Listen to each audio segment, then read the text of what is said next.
governor is out of Texas tonight and out of the country, in fact. Governor Greg Abbott on a special trip to Cuba to talk about trade. Rachel Glazer has this story. And it's about setting the stage for good things to happen. The governor's visit comes less than a year after President Barack Obama reestablished diplomatic relations with Cuba.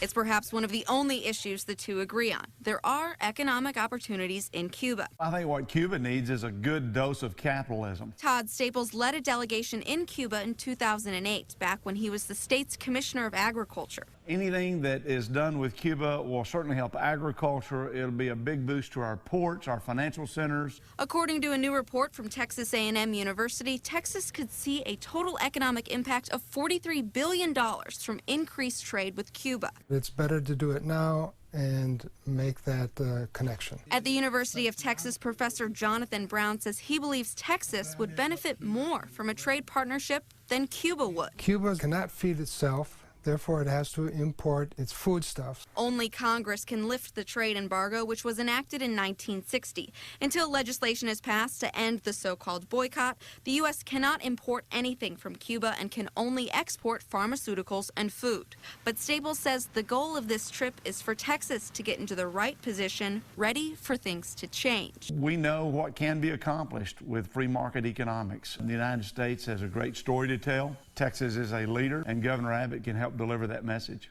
Rachel Glazer, KXAN News. The governor is the first one from Texas to visit Cuba since the revolution there nearly 60 years ago. This is the governor's second trip outside the United States since he took office. He went to Mexico back in September. He was looking at ways to expand Texas trade there.